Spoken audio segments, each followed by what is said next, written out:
Datuk Timbalan Yang di-Pertua. Bismillahirrahmanirrahim. Assalamualaikum warahmatullahi wabarakatuh. Salam sejahtera, salam Malaysia Madani. Datuk Yang di-Pertua, Timbalan Yang di-Pertua, syukur Alhamdulillah. Setinggi-tinggi kesyukuran kita rafakkan kehadrat Allah Subhanahu Wa Taala atas izin dan kurnianya. RUU Perbekalan bagi tahun 2025 telah dibentang dan dibahaskan oleh Dewan Yang Mulia ini. Bermula dengan pembentangan pada 18 Oktober 2024 dan sesi perbahasan telah pun berlangsung selama 8 hari. Secara keseluruhannya, seramai 38 orang ahli yang berhormat telah bangun dan membahaskan isu-isu yang terkait dengan KPDN pada RUU Perbekalan kali ini, dan perkara yang disentuh bersifat pelbagai, sama ada isu spesifik, begitu juga isu yang disentuh bersifat umum, selain terdapat juga perkara yang bidang kuasanya sebenarnya terletak di bawah kementerian yang lain.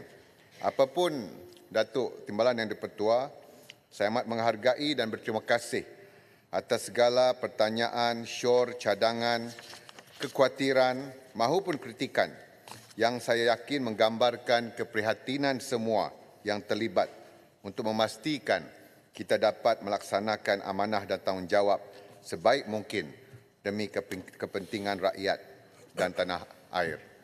Sebelum memberikan jawapan secara langsung, mohon izin untuk saya merumuskan sedikit berkenaan belanjawan 2025 ini yang terkait secara langsung menyentuh kefungsian KPDN. Secara keseluruhan, KPDN telah menerima peruntukan sebanyak RM2 bilion dengan peningkatan sebanyak 10.61% berbanding tahun 2024, dan antara pertambahan signifikan melibatkan komponen seperti berikut. Peruntukan pelaksanaan program Payung Rahmah Madani berjumlah 300 juta untuk tahun 2025 berbanding 200 juta sebelum ini. Program pengedaran barang perlu pula ditingkatkan peruntukan 50 juta ringgit daripada 25 juta ringgit, iaitu daripada 225 juta kepada 250 juta ringgit. Dari aspek penguatkuasaan pula, KPDN dan Jabatan Kastam diperuntukkan sejumlah 60 juta untuk membantras isu ketirisan subsidi kepenggunaan, termasuk menumpaskan sindiket penyeludupan dan penyelewengan barang kawalan dan barang kawalan bersubsidi. Dan begitu juga Suruhanjaya Persaingan Malaysia MyCC diberikan suntikan 27 juta ringgit untuk memecahkan tembok penguasaan kartel. Setelah saya meneliti keseluruhan isi sesi perbahasan, mohon izin untuk saya menjawab berdasarkan kepada pecahan 3 kluster utama kefungsian KPDN, iaitu kefungsian perdagangan dalam negeri, kedua kefungsian kepenggunaan dan penguatkuasaan, dan yang ketiga kos sara hidup. Datuk Timbalan Yang di-Pertua, KPDN merupakan kementerian yang dipertanggungjawabkan untuk menggubal dasar strategi dan program untuk menyokong usaha memacu pembangunan perdagangan dalam negeri yang mampan, sihat dan progresif. Peranan utama meliputi sektor perdagangan pengedaran. Antara bidang tugas kementerian termasuklah membangunkan peluang perniagaan dan kedudukan sosioekonomi rakyat melalui profil pemborongan dan peruncitan, joran langsung dan sektor hiliran petroleum. Terdapat 3 isu yang dibangkitkan oleh Yang Berhormat Bukit Gantang, Air Hitam dan juga Hulu Terengganu berkenaan dengan kluster yang pertama ini. Saya amat menghargai keprihatinan Yang Berhormat Bukit Gantang yang menyebut tentang kepentingan membantras pakatan kartel, khususnya yang melibatkan bahan makanan seperti yang disentuh berkaitan dengan ayam. Dan sebenarnya Undang-Undang Pemantauan dan Penguatkuasaan berhubung aktiviti anti persaingan ini amat penting untuk mewujudkan ekosistem persaingan yang sihat dalam ekonomi negara untuk memastikan pertumbuhan ekonomi dan juga mewujudkan pasaran yang adil dan sihat sekaligus melindungi kepentingan pengguna. Sebagaimana dimaklumi, KPDN melalui MyCC telah mengenakan penalti kewangan sebanyak 415.5 juta terhadap 5 pengeluar makanan ayam kerana terlibat dalam aktiviti kartel penetapan kuantum kenaikan harga makanan ayam. Bagi memastikan tindakan penguatkuasaan ke atas sebarang aktiviti kartel dilaksanakan secara lebih berkesan, MyCC diberi mandat untuk memulakan siasatan ke atas sesuatu syarikat seperti termaktub di bawah Akta Persaingan 2010 meliputi 4 kaedah berikut. Pertama, ex officio atau atas inisiatif MyCC sendiri. Kedua, aduan yang diterima oleh MyCC.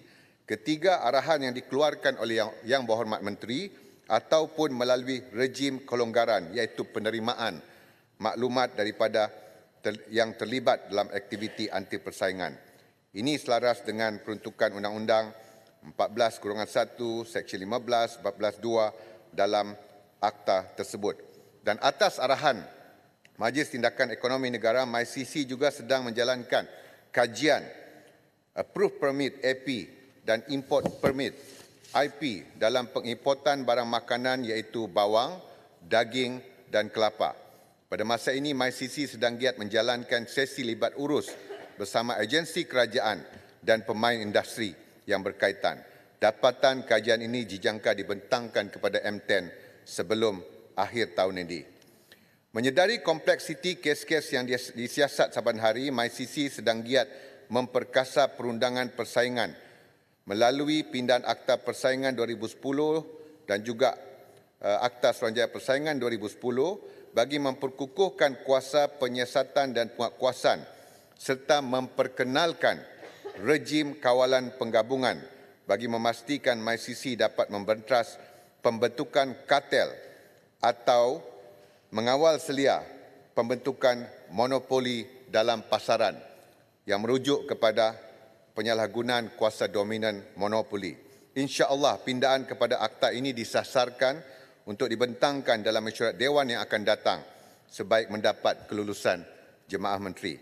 Dan Alhamdulillah komitmen kita dalam membasmi aktiviti kartel yang bertentangan dengan undang-undang anti persaingan ini akan dapat dilaksanakan dengan lebih agresif dengan suntikan peruntukan 20 juta dalam belanjawan 2025. Datuk Timbalan Yang di-Pertua, berhubung kenaikan duti ekses gula dan pemberian insentif gula yang dibangkitkan oleh Yang Berhormat Hairitam. Yang Berhormat Hairitam tidak ada di dalam Dewan ini, saya akan jawab kemudian secara bertulis kepada beliau. Datuk Yang di-Pertua, Yang Berhormat Pulai, Larut, Hulu Terengganu, Jempol dan Tumpat membangkitkan perkara yang terkait dengan pelaksanaan penyasaran subsidi diesel. Sebahagian isu yang dibangkitkan melibatkan bidang kuasa Kementerian Kewangan.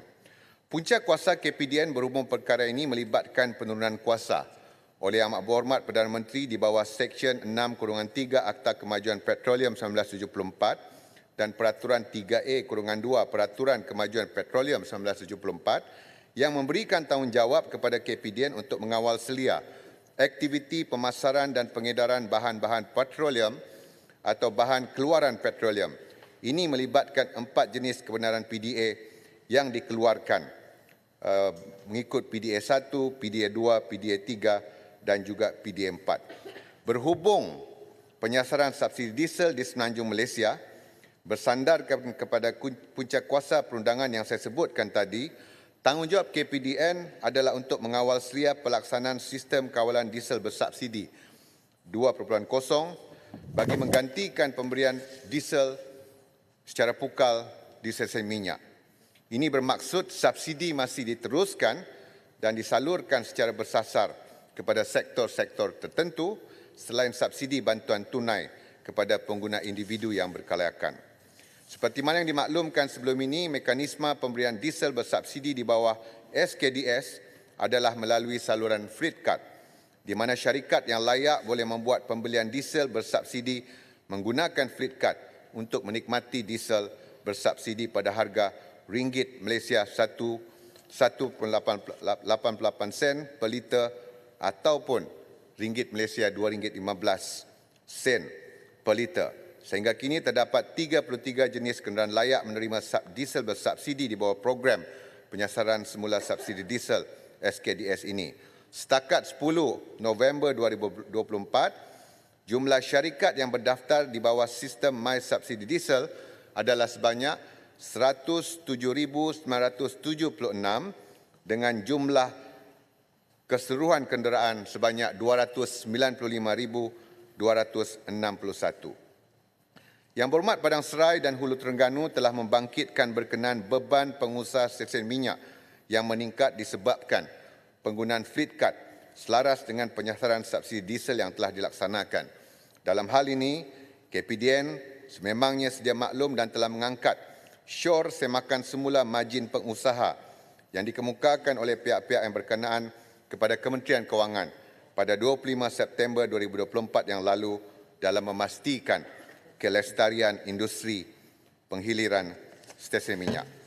YB Jempol juga mencadangkan agar pengangkutan bas dan lain-lain kenderaan yang menggunakan diesel di IPT swasta disenaraikan sebagai kenderaan yang layak menerima subsidi di bawah program SKDS. Berhubung cadangan YB Jempol tersebut, saya ingin maklumkan bahawa KPDN mengambil maklum berkenaan perkara ini dan telah mengangkat perkara tersebut dalam mesyuarat jawatankuasa kelulusan subsidi diesel pada 2 Oktober 2024 dan syur berkenaan sekarang ini berada dalam pertimbangan Kementerian Kewangan. Untuk makluman, jawatankuasa kelulusan subsidi diesel yang dipengerusikan oleh KPDN dan dianggotai oleh MOF, Kementerian Pengangkutan, Jabatan Pengangkutan Jalan, APAD telah bersetuju bahawa sebarang isu berbangkit termasuklah rayuan supaya dimasukkan dalam SKDS ini boleh dikemukakan melalui dua kaedah. Yang pertama, perlulah melalui kementerian-kementerian bertanggungjawab masing-masing sama ada melalui jawatankuasa yang dipengerusikan oleh KPDN mahupun boleh diangkat terus kepada Kementerian Kewangan. Datuk Yang di-Pertua Yang Berhormat Tumpat membangkitkan tentang aspek konsistensi dalam penyasaran subsidi diesel, mengapa tidak dilaksanakan di Sabah Sarawak dan apakah keputusan ini disandarkan kepada faktor tempoh pilihan raya. Saya fikir saya telah maklumkan sebelum ini bahawa keputusan ini dibuat bukanlah kerana pertimbangan pilihan raya dan jauh sekali bersifat double standard maupun diskriminasi. Kita faham bahawa penyasaran subsidi diesel ini merupakan satu reform besar yang perlu dilakukan, maka kita perlu meminimalkan implikasi dengan melaksanakan secara berperingkat. Dan atas dasar itulah kerajaan telah memutuskan untuk memulakan penyasaran subsidi diesel di semenanjung Malaysia terlebih dahulu dan antara faktor utamanya pertama adalah kerana jurang perbezaan harga barangan di antara semenanjung Sabah dan Sarawak yang sekian lama sememangnya amat besar. Untuk makluman Dewan Yang Mulia ini, 3 minggu yang lepas saya telah membentangkan satu nota Jemaah Menteri berhubung pemantauan jurang harga barang di antara Sabah, Sarawak, Wilayah Persekutuan untuk tempoh Julai hingga September 2024. Perbezaan di antara Sabah, Sarawak, Labuan dengan semenanjung Malaysia sebanyak 480 item barangan telah dipantau dan didapati 65 hingga 68% jenis barangan dijual lebih mahal berbanding semenanjung Malaysia. Jadi kita khawatir sekiranya terdapat implikasi maka akan menambah jurang yang sememangnya lebar dan amat tinggi sebelum ini. Dan kedua adalah kerana kadar penggunaan kenderaan dengan bahan api diesel yang tinggi di Sabah dan Sarawak adalah disebabkan oleh faktor keperluan dan bukannya kehendak disebabkan faktor geografi dan keadaan infrastruktur jalan raya. Dan yang ketiga, faktor ketersediaan data profiling dan mekanisme bersesuaian untuk penyaluran subsidi seperti bantuan tunai.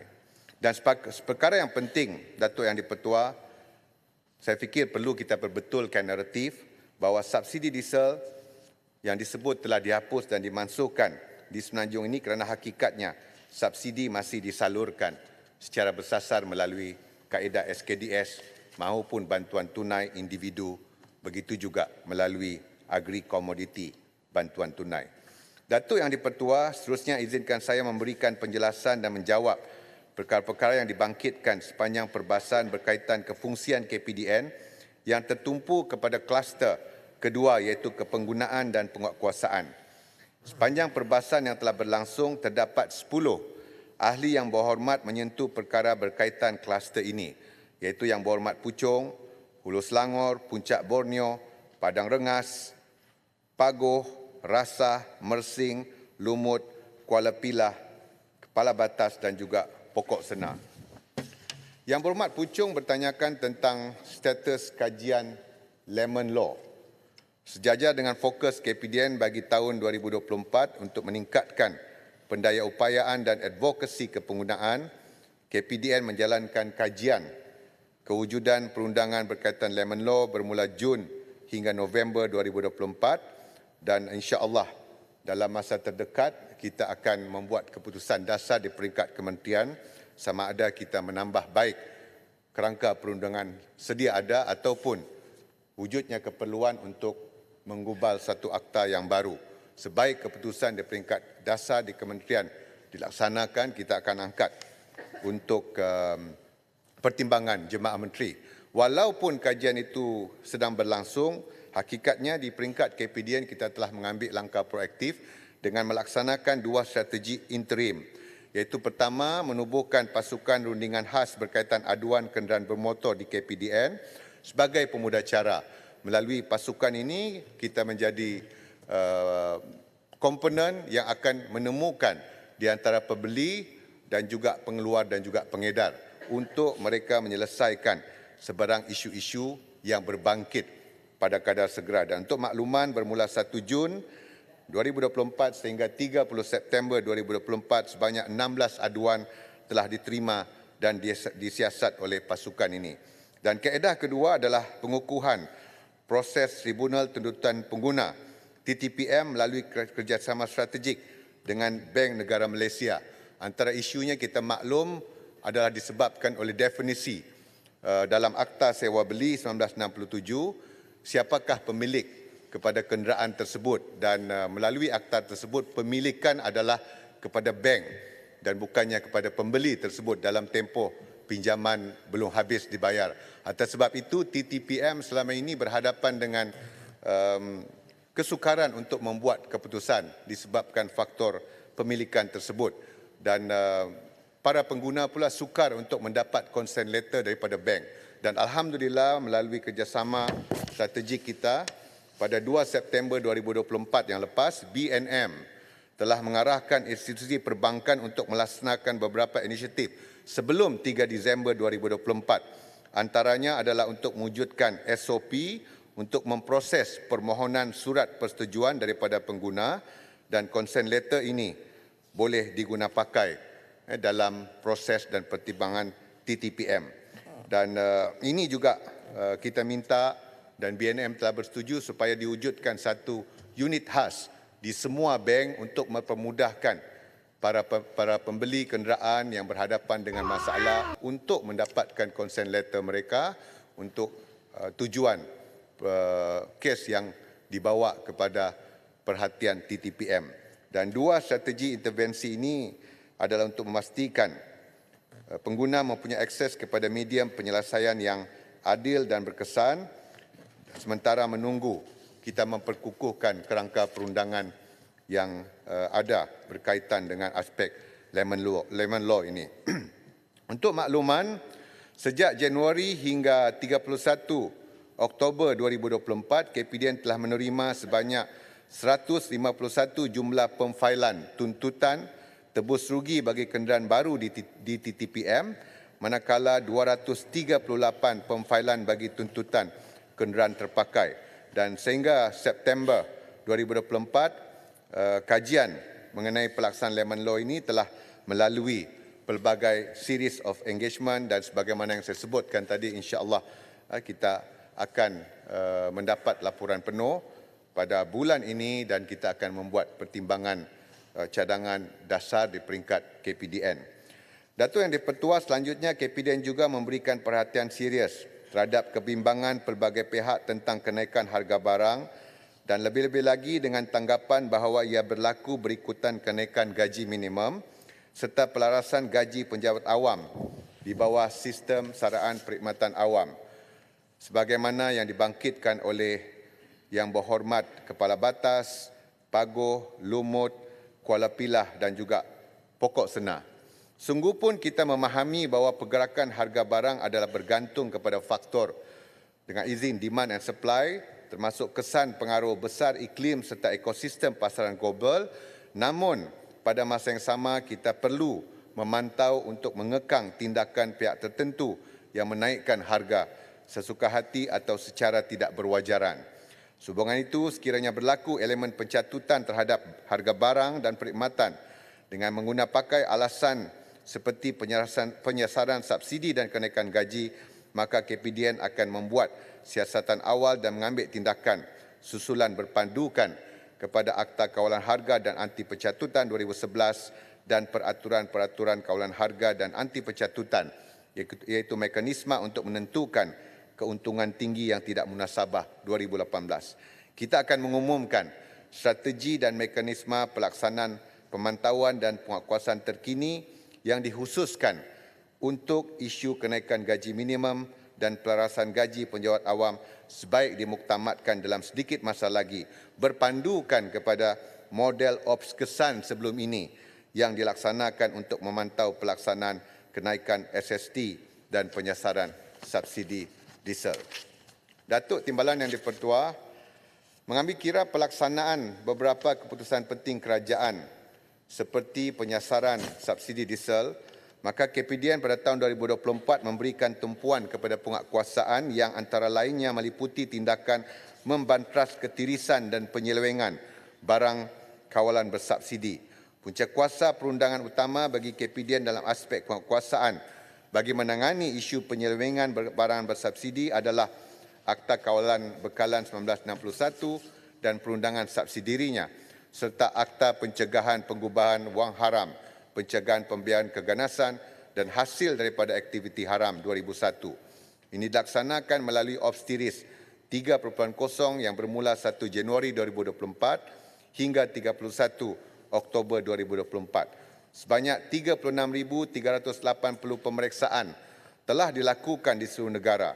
Daripada jumlah tersebut, sebanyak 2,388 kes telah dihasilkan dengan nilai rampasan keseluruhan sebanyak ringgit Malaysia 84.61 juta. Selain itu, sebanyak 577 orang individu telah ditangkap sepanjang tempoh pelaksanaan Obstiris 3.0 ini melibatkan warga tempatan, warga asing dan pemastautin tetap. Sebagai makluman, pemerkasan penguatkuasaan ini melibatkan penambahbaikan dan perluasan seperti berikut. Perluasan skop penguatkuasaan kepada barang-barang kawalan selain diesel, pengukuhan kerjasama dengan agensi penguatkuasaan di sepadan negara, penempatan berkala pegawai penguatkuasa KPDN di 8 lokasi pintu masuk sempadan negara di Perlis, Kedah, Perak dan Kelantan. Ini sebahagian daripada masyarakat kita tidak memahami bahawa dari segi punca kuasa pegawai KPDN tidak berada di pintu-pintu sempadan. Ia adalah punca kuasa yang diletakkan kepada agensi-agensi yang lain. Namun kita mengambil pendekatan untuk melaksanakan penempatan pegawai-pegawai KPDN secara pentadbiran di pintu-pintu sempadan di kawasan-kawasan hotspot untuk kita melihat pelaksanaan dan mencadangkan apakah bentuk yang boleh kita laksanakan untuk menambah baik selaras dengan penubuhan satu agensi baru, dan dengan adanya penempatan secara ad hoc ini kita berharap kita mendapat melihat operasi yang berlaku dan dapat mengemukakan cadangan bagaimana agensi-agensi yang berpusat di kawasan-kawasan sepadan ini boleh membantu KPDN melalui serahan kes bagi pelaksanaan apa juga kesalahan yang terkait dengan akta-akta di bawah KPDN. Gerak kerja penguatkuasaan dilaksanakan melalui Obstiris yang telah bermula pada bulan Mac 2023 berdasarkan statistik daripada Januari hingga 19 Oktober 2024, KPDN telah melakukan 30,634 pemeriksaan dan menghasilkan sebanyak 1,561 kes melibatkan penyelewengan diesel. Statistik keseluruhan meliputi serahan kes melibatkan agensi penguatkuasaan lain dan merekodkan rampasan diesel subsidi sebanyak 13.8 juta liter yang dianggarkan bernilai 31 juta. Selain itu, setakat Januari hingga Oktober 2024, KPDN telah membuka sebanyak 6 kertas siasatan di bawah Akta Pencegahan Pengubahan Wang Haram, Pencegahan Pembiayaan Keganasan dan Hasil daripada Aktiviti Haram 2001. KPDN juga memperkasa kerjasama dengan agensi penguatkuasaan lain mengambil kira bidang kuasa perundangan yang berkaitan, antaranya PDRM, JKDM, APMM, JPJ dan agensi-agensi yang lain untuk kita membantu memastikan kita dapat menggerakkan operasi ini secara bersepadu. Dan menyentuh tentang kawalan sempadan tadi yang telah saya sebutkan, punca kuasa agensi-agensi yang berada di pintu sempadan dan KPDN tidak mempunyai pegawai tetap di kawasan tersebut. Selain itu, KPDN juga melaksanakan pembatalan dan penggantungan lesen barang kawalan berjadual melibatkan penjualan diesel pada peringkat pengilang, pemborong dan peruncit, dan untuk itu orang juga ini kita menyewa melaksanakan pengurusan risiko antaranya larangan dan kawalan penjualan petrol RON95 dan diesel kepada kenderaan asing di stesen minyak bermula 17 Jun 2022, mengenakan had penjualan diesel bagi kenderaan berpendaftaran Malaysia dan adalah tidak melebihi 250 liter sehari dengan syarat diisi terus ke dalam tangki asal kenderaan, mengawal selia operasi stesen minyak di negeri-negeri sempadan dengan pelaksanaan buku log dan peti lawatan yang telah dilaksanakan sejak tahun 2021. Datuk Timbalan yang dipertua, kita amat menghargai pengiktirafan yang diberikan oleh Yang Berhormat Rasah terhadap komitmen jentera penguatkuasa kita. Pada masa yang sama, kita juga mengalu-alukan suara sebagaimana yang dibangkitkan oleh Hulu Selangor, Mersing, Lumut, Kuala Pilah yang membangkitkan tentang keperluan pemerkasaan penguatkuasaan.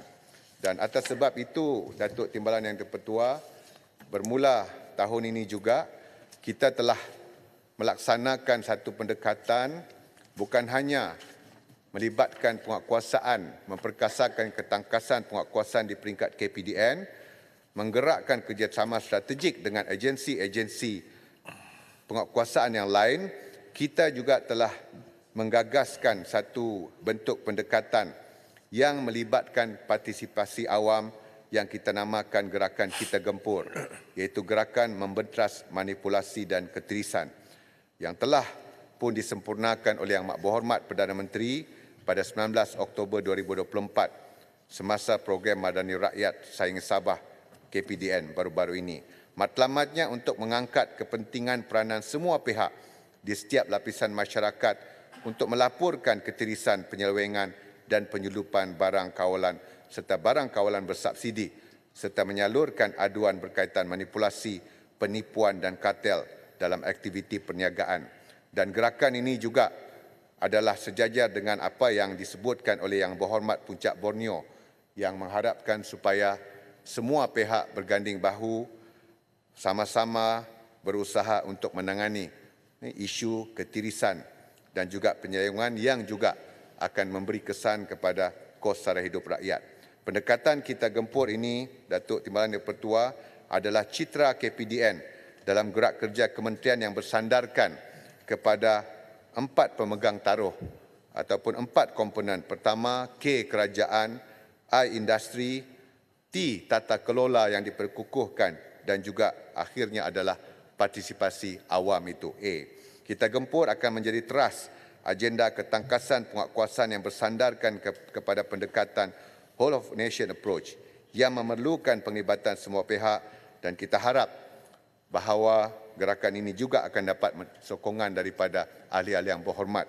Baru-baru ini di Tawau pada 28 Oktober 2024, melalui gerakan Kita Gempur ini, kita telah meminta semua pemegang lesen CSA di kawasan daerah Tawau itu untuk menandatangani satu aku janji penglibatan mereka dalam Kita Gempur untuk memastikan kita juga mendapat sokongan dan penglibatan langsung daripada pihak-pihak yang berurusan dengan KPDN, termasuklah pihak-pihak pemegang lisensi SA ini yang terlibat dalam pengedaran dan penjualan barang-barang kawalan dan barang-barang kawalan bersubsidi.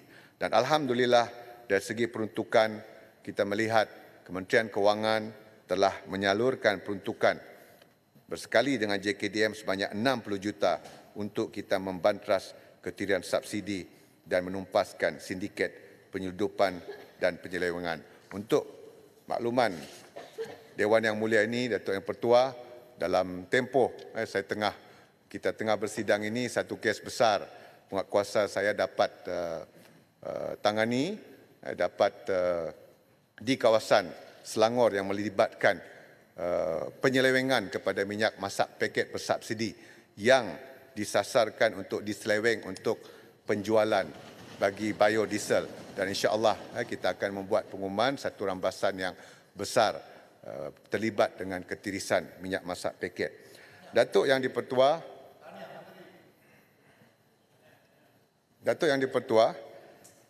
Yang Berhormat Pasir Gudang dan Besut telah membangkitkan pelaksanaan program Jualan Rahmah Madani PGRM. Ini termasuklah cadangan pemerluasan, kaedah dan kekerapan dan keberkesanan pelaksanaan PGRM, termasuklah kategori penerima manfaat. PGRM juga merupakan salah satu intervensi sebagaimana kita maklum, kita menawarkan penjualan barangan pada kadar diskaun 10 hingga 30% lebih rendah boleh diperolehi kepada golongan sasar, khususnya golongan yang berpendapatan rendah. Dan untuk makluman dari segi pelaksanaan pada tahun 31 Oktober 2024, darilah 1 Januari, sebanyak 9,458 PGRM telah berjaya dilaksanakan. Pada tahun ini, di seluruh negara merangkumi keseluruhan 222 parlimen dengan sasaran KPI sekurang-kurangnya 2 kali sebulan di setiap kawasan parlimen bagi tahun ini, dan telah dianggarkan memanfaatkan pengunjung seramai 8.1 juta. Dan alhamdulillah dengan penambahan peruntukan pada tahun 2025, kita sedang dalam kerangka akhir untuk menambah baik pelaksanaan. Kalau sekarang ini pelaksanaannya bermodelkan dalam premis, luar premis dan PGRM secara bergerak, dan kita sasarkan 2 kali sebulan bagi setiap parlimen, dan atas mandat dan arahan daripada Yang Berhormat Perdana Menteri, tahun depan dipastikan untuk dipanjangkan ke seluruh kawasan DUN, pengiraan mengikat DUN. Kita sasarkan 2 kali sebulan sekurang-kurangnya bagi setiap DUN, dan sebagai tambahan kita juga mengenal pasti kawasan-kawasan di kawasan DUN tersebut yang mempunyai golongan sasar seperti kawasan-kawasan PPR, kawasan pedalaman yang kos logistik telah menyebabkan harga barang meningkat, maka penganjuran juga boleh dilaksanakan tanpa terikat kepada sasaran 2 jumlah kekerapan bagi setiap bulan tersebut. Dan ahli-ahli yang berhormat boleh menyemak laman sesawang KPDN untuk meneliti kawasan-kawasan penganjuran. Kita akan memaparkan jadual penganjuran PGRM ini in advance untuk membolehkan rakyat mendapat akses dan maklumat di manakah kawasan-kawasan lokasi-lokasi yang berdekatan dengan tempat tinggal mereka berkaitan dengan penganjuran PGRM ini. Dan kita mengalu-alukan sebarang pandangan daripada ahli-ahli yang berhormat bagaimana kita dapat meningkatkan lagi keberkesanan PGRM. Dan antara yang kita pertimbangkan pada tahun hadapan juga adalah untuk melaksanakan PGRM at pasar. Kalau sebelum ini PGRM dilaksanakan di luar, tidak melibatkan barang-barang dalam pasar sendiri, jadi kita secara berkala akan bergerak memilih pasar-pasar tertentu di mana semua pengusaha dalam pasar yang berkenan akan dilibatkan apabila dilangsungkan PGRM di pasar tersebut berdasarkan tarikh-tarikh yang telah ditetapkan. Kita juga mempertimbangkan untuk melaksanakan PGRM di kampus, meliputi barang-barang yang bersesuaian dengan keperluan golongan sesar, anak-anak kita yang berasal daripada golongan berpendapatan rendah dan sederhana yang berada di kampus, dan perkara ini sedang kita murnikan untuk kita laksanakan bermula tahun hadapan.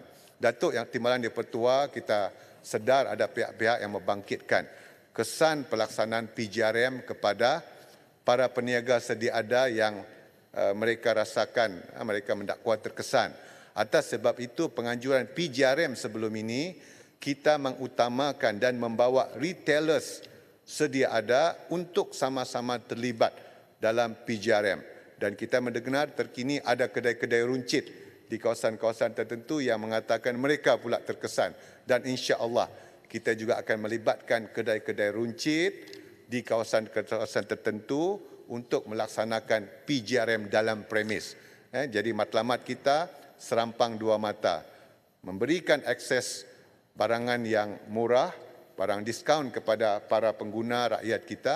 Pada masa yang sama kita juga memastikan kesan itu dapat ditangani terhadap para peniaga kita, sama ada peruncit ataupun peruncit, sama ada pasar-pasar raya, hypermarket, minimarket maupun kedai-kedai runcit yang berada di kampung-kampung. Jadi itulah antara penambahbaikan yang akan kita dilaksanakan berkaitan dengan program jualan rahmah madani. Datuk Yang di-Pertua, komponen yang kluster yang ketiga adalah menyentuh mengenai isu kos sara hidup yang cukup penting, dan banyak ahli-ahli yang berhormat membangkitkan perkara ini, dan saya melihat ini. Ya Muhammad, sebelum berpindah topik, berkaitan dengan program kementerian, kalau boleh saya dapatkan sedikit update terkini berkaitan dengan menu rahmah. Bagaimanakah jumlah restoran ataupun mereka yang terlibat dalam menyediakan menu rahmah ini meningkat ke, berkurang ke? Kalau boleh share sedikit statistik, sama ada secara lisan ataupun bertulis. Terima kasih. Terima kasih. Yang Menteri, boleh sikit berjawab sekali. Terima kasih Datuk Timbalan Pertua. Yang Muhammad Menteri sebut tadi program kementerian jualan rahmah, supaya jualan rahmah itu tak memberi kesan kepada peniaga-peniaga kecil. Tetapi adakah di bawah kementerian yang berhormat juga melihat apabila franchise ni membuka kedai-kedai yang mempunyai pilihan lebih banyak daripada kedai-kedai runcit. Contoh di kawasan saya, apabila satu franchise masuk sahaja di kawasan taman perumahan tersebut, kedai-kedai yang puluhan tahun sedia ada itu juga terkesan. Kerana jualan rahmah itu hanya 2 hari atau 3 hari, tetapi kedai yang franchise ini juga perlu kita ambil kira kerana ia memberi kesan kepada peniaga-peniaga kecil yang sudah bertapak lama. Apabila franchise masuk, menawarkan yang lebih kompetitif dari segi harga dan juga banyak pilihan, dia memberi kesan kepada peniaga-peniaga kecil. Ini juga berlaku di kawasan saya. Apa pandangan Yang Berhormat? Terima kasih Yang Berhormat Putrajaya dan Paya Besar. Pertama, berkaitan dengan menu rahmah, kita akui bahawa kita tahu asas kepada menu rahmah ini adalah tanpa melibatkan sebarang subsidi daripada kerajaan, tanpa melibatkan peruntukan kerajaan, yang merupakan inisiatif daripada pihak swasta, daripada peniaga sendiri. Dan kita sedia maklum bahawa ada peniaga-peniaga yang menyebut bahawa mereka sudah tidak boleh menawarkan menu rahmah disebabkan faktor-faktor antaranya kos. Dan kita komited untuk memastikan menu rahmah ini terus ditawarkan secara bersasar. Atas sebab itu kita sedang rundingkan tanpa melibatkan bantuan secara langsung dalam konteks subsidi secara langsung kepada peniaga tersebut, namun kita pertimbangkan untuk memberi ruang kepada peniaga penjual-penjual menu rahmah di kawasan-kawasan bersasar ini untuk diberikan akses mendapat membeli barang pada kadar yang lebih banyak dalam program-program PGRM. Tetapi ia melalui beberapa kriteria, contohnya konsistensi peniaga ini menawarkan menu rahmah. Jadi kita berbalik kepada asas sebenarnya bahawa menu rahmah ini adalah satu program tanpa peruntukan daripada kerajaan, namun sekarang ini kita membuat profiling di manakah kawasan-kawasan, bukan lagi secara merata, yang perlu untuk kita bantu berbincang dengan peniaga supaya boleh menawarkan menu rahmah sebagai alternatif yang lebih murah. Jadi kita aware. Saya tidak ada data terkini, saya akan serah kepada Yang Berhormat Putrajaya. Berkaitan dengan isu yang dibangkitkan oleh Paya Besar, sebenarnya Yang Berhormat Paya Besar, tanggungjawab kita di KPDN antaranya adalah untuk mewujudkan perdagangan dalam negeri yang sihat, progresif, dan kita committed dengan tanggungjawab kita memastikan bahawa ruang dibuka seluas-luasnya kepada mana-mana pihak untuk bersaing, untuk menawarkan harga masing-masing. Namun kita faham apa yang disebutkan oleh Yang Berhormat Paya Besar, walaupun ia tidak terkait dengan PJRM, kita akan melihat perkara ini dan pada masa yang sama mungkin melihat bersama-sama dengan KUSKOP kerana perniagaan franchise kini kawal selianya adalah di bawah KUSKOP. Namun kita prihatin dengan apa yang disebut oleh Paya Besar kesan terhadap kedai-kedai runcit di kampung-kampung atau kawasan sekitar yang berhadapan dengan persaingan dan pastinya persaingan melibatkan harga yang mungkin jauh lebih murah ditawarkan oleh kedai-kedai franchise ini. Datuk Timbalan Di-Pertua. Menteri, Menu Rahmah, Menteri. Menu Rahmah, dengan penuh hormat dan dengan penuh respeklah kepada usaha Menu Rahmah ini. Kami di pihak pembangkang sejak daripada awal lagi melihat bahawa apabila Menu Rahmah diperkenalkan dengan hasrat untuk diperluaskan ke seluruh negara, sebenarnya ia agak kurang praktikal dengan harga kos barang semakin meningkat dengan bebanan yang terpaksa ditanggung oleh peniaga.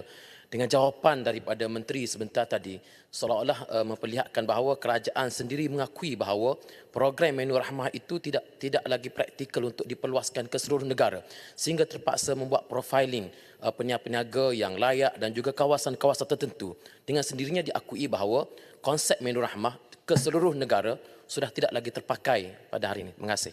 Perpandangan. Terima kasih Yang Berhormat Pasir Mas.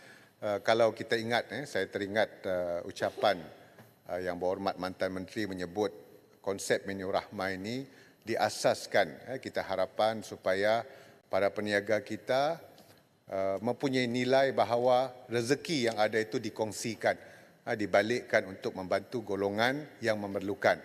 Jadi kita melihat cabaran untuk melaksanakan Menu Rahmah ini ia bersandarkan kepada elemen kesukarelawanan ataupun kesukarelaan para peniaga kita. Namun apapun asasnya, kita perlu untuk mengusahakan supaya ditawarkan Menu Rahmah di tempat-tempat tertentu. Contohnya di kawasan-kawasan yang mempunyai pekerja-pekerja kilang dan sebagainya, di kawasan-kawasan perumahan, kos rendah dan sebagainya, pekerja-pekerja yang daripada golongan sama ada golongan B40 ataupun M40 ini. Jadi kita committed supaya program Menu Rahmah ini dapat diteruskan di kawasan-kawasan tersebut.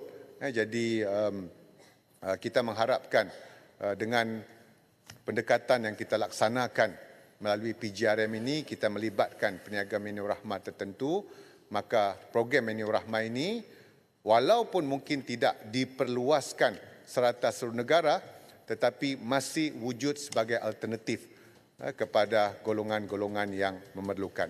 Yang Berhormat Datuk Yang Di-Pertua, berkaitan dengan kos sara hidup ini, saya suka untuk menyentuh sedikit tentang berkaitan dengan untuk kita memahami, dan saya yakin ahli-ahli Yang Berhormat juga faham bahawa isu kos sara hidup ini bukanlah isu yang unik bagi negara kita dan ia merupakan cabaran global. Sebagaimana yang pernah saya sebut, saban tahun laporan Global Risk Report 2024 yang terkini juga oleh World Economic Forum WEF masih meletakkan cost of living issues itu sebagai salah satu daripada apa yang disebut sebagai severe risk. Begitu juga kalau kita lihat kajian WEF Future Focus 2025 Pathway for Progress juga menggariskan kepentingan negara-negara di dunia mempunyai naratif ekonomi yang tepat, khususnya dalam public spending yang menjurus kepada usaha untuk mempertingkat kesejahteraan rakyat, dan inilah juga menjadi ikhtiar Belanjawan 2025. Datuk Timbalan Yang Di-Pertua, isu ini dibangkitkan secara spesifik dan secara umum oleh ramai ahli Dewan iaitu YB Larut, Hulu Selangor, Rantau Panjang, Pagoh, Seri Gading, Kepala Batas, Padang Rengas, Muar, Jerai, Sabak Bernam, Kuantan, Kuala Kedah, Stiu, Bagan Serai dan yang lain-lain. Dan ramai juga kalangan yang berhormat menyebut tentang kajian UNICEF, Ranjau Sepanjang Jalan.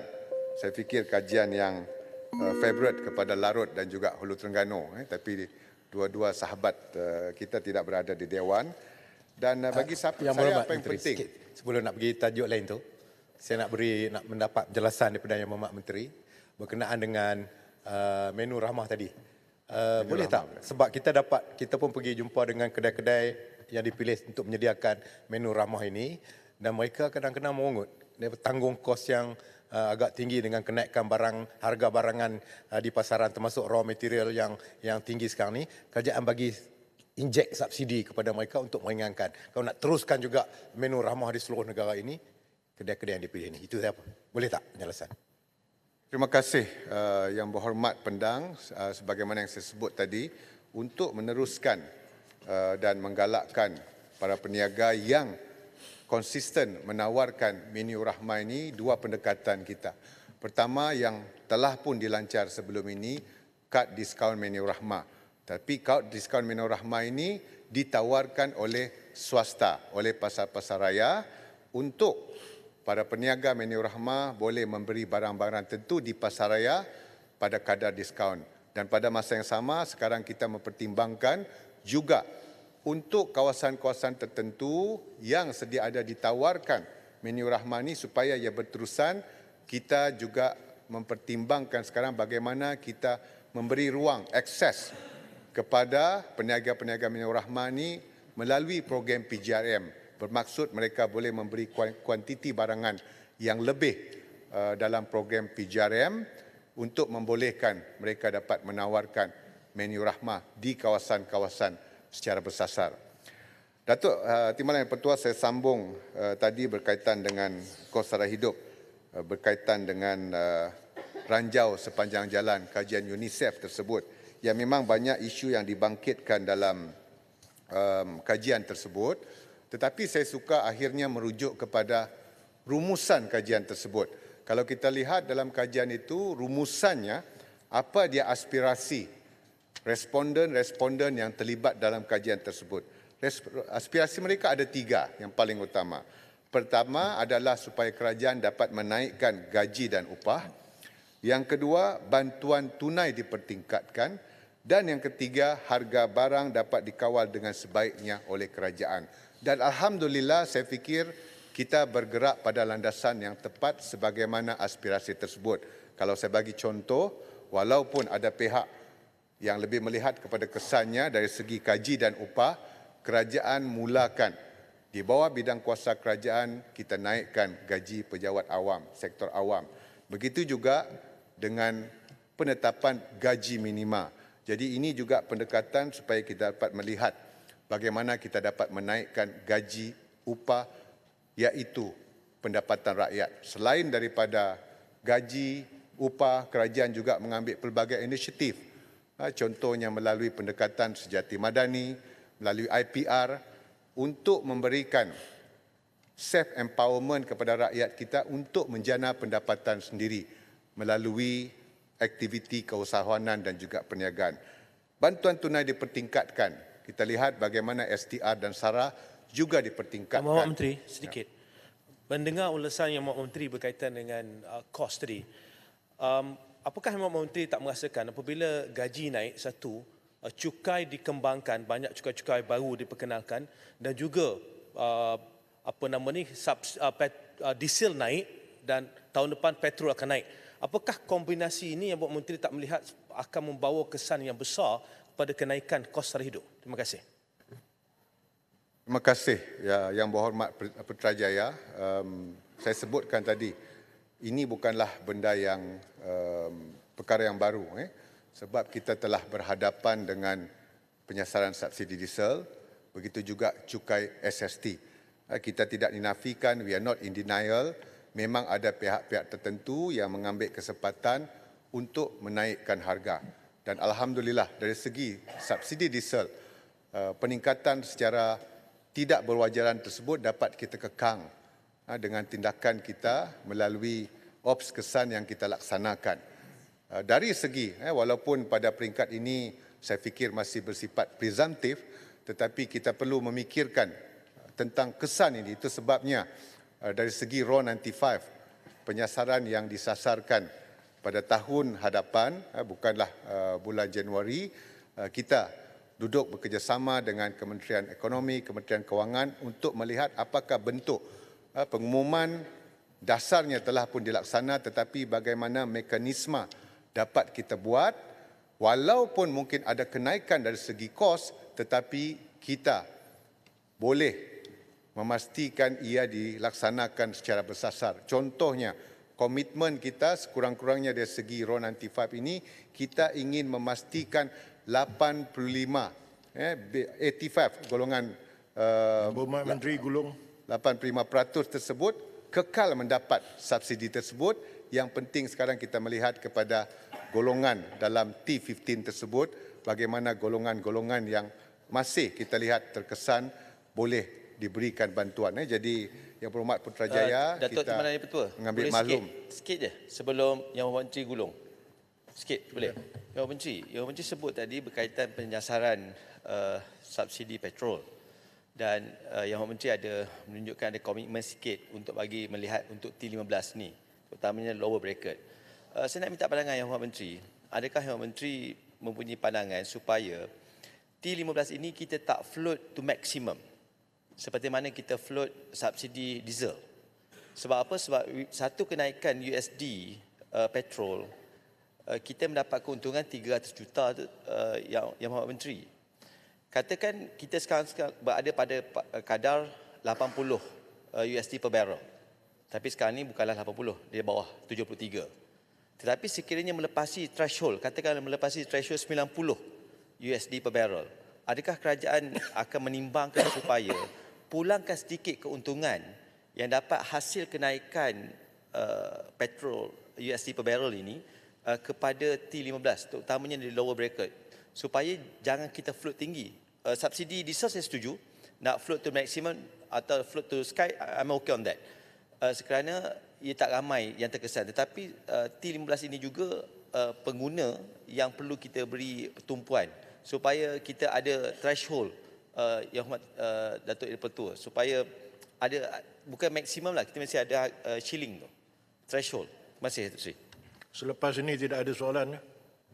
Terima kasih Yang Berhormat Paya Besar, sebagaimana yang saya maklumkan tadi, memetik kata-kata Yang Berhormat tentang the lower bracket of T15. Memang kerajaan melihat perkara ini secara teliti across ministry untuk melihat bagaimana kita dapat memastikan golongan the lower bracket itu dapat kita bantu dan tidak terkesan dengan agenda yang bakal kita laksanakan. Dan antaranya, kalau boleh saya sebut, dalam belanjawan pada kali ini juga, Datuk Timbalan Pertua, satu butiran peruntukan walaupun tidak diletakkan di KPDN, diletakkan di Kementerian Kewangan, sebanyak 700 juta ringgit diperuntukkan untuk inisiatif-inisiatif yang terkait dalam usaha untuk kita menangani isu kos sara hidup. Jadi kita melihat secara keseluruhan, saya mengalu-alukan keprihatinan Yang Berhormat Paya Besar tentang perkara ini.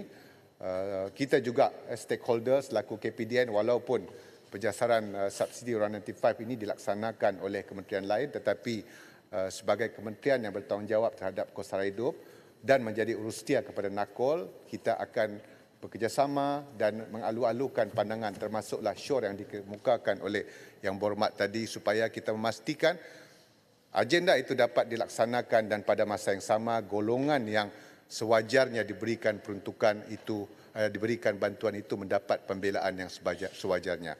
Datuk Timbalan Yang Pertua, akhir sekali selaku urustia dengan NAKOL, saya ingin memaklumkan bahawa dari segi pendekatan, kalau sebelum ini banyak gerakan kita melalui NAKOL ini melihat kepada aspek harga. Harga barang, supply and demand dan bagaimana kita dapat kawal harga tersebut. Namun melalui pendekatan yang kita laksanakan di bawah NAKOL kini yang melibatkan strategi serampang dua mata, bukan hanya melihat kepada harga tersebut, tetapi pada masa yang sama melihat kepada aspek bagaimana kita dapat menjana pendapatan rakyat dan meningkatkan disposal income rakyat.